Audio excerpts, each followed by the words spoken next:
Hi and welcome back. Today we're going to be making banana chocolate chip muffins. Delicious. I have in the bowl of a KitchenAid mixer affixed with the whisk attachment 2 of the 4 bananas and a cup of brown sugar. And I usually like to start out here because these are going to need to be mixing for about 3 minutes until they are well incorporated. While that is happening, we are going to then sift together in a separate mixing bowl our dry ingredients, which are 2 cups of flour, 1 teaspoon of kosher salt, and 1.5 teaspoons of baking soda. And then take a whisk and stir it around really well and get those ingredients nice and incorporated.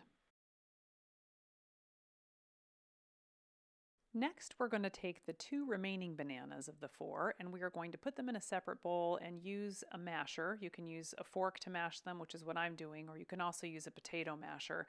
We want them to take on a pasty consistency with just tiny little chunks left in there. We're going to fold those in later. Our banana and sugar mixture is all mixed together, and we're going to add some melted butter to that and get that mixed in there really well. And then we're going to add the eggs one at a time. Make sure each egg is fully incorporated before you add the next one. And it's also important while you're doing this to take a spatula or a rubber scraper and scrape the sides of the bowl to make sure that the stuff that's sticking there makes it back into the mixture.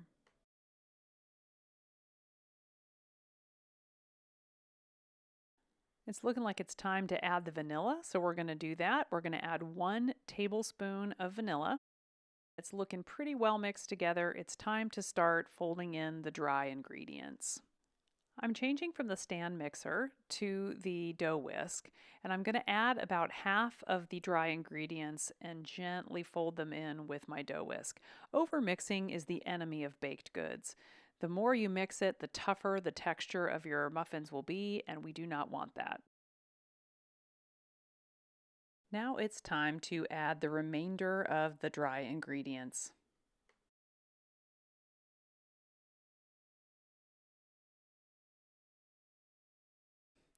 And when you have just a few flecks of flour left over, that's a great time to fold in your chocolate chips. We're going to add about a cup of chocolate chips. Once the chocolate chips are in, switch to a rubber scraper and gently fold in the chocolate chips. Okay, so remember those mashed up bananas? It's time to add them now. We're going to grab those and we are going to fold those in too. Typically I fold the mashed bananas in with the chocolate chips, but this morning when I was baking I actually forgot to do that. So when you're baking these at home, be sure and add those bananas when you add your chocolate chips and fold them in together. All right, so we've got the chocolate chips mixed in and now we are going to fill our muffin tins. But before we fill them, we want to spray them generously with non-stick cooking spray. Usually I get anywhere from 13 to 15 muffins out of this recipe. Today I got 13.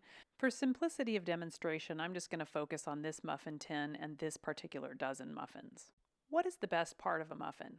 It's the muffin top.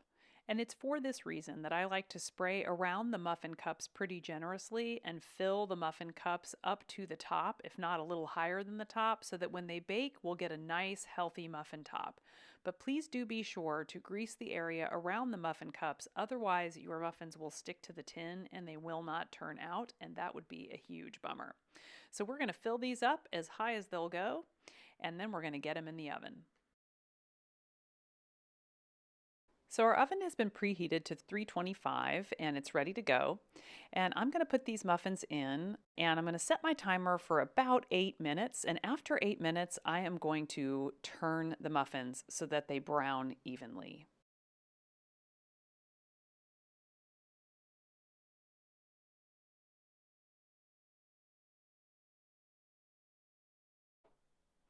Our muffins have been in the oven for a total of about 20 minutes and they are nice and brown.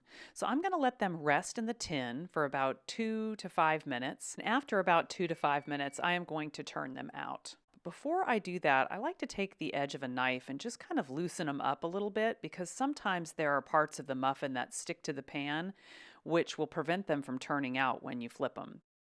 Look at that, all 12. It is so satisfying when that happens. Now we're going to turn them right side up and let them cool for about 5 to 10 minutes. Then we'll give them a taste.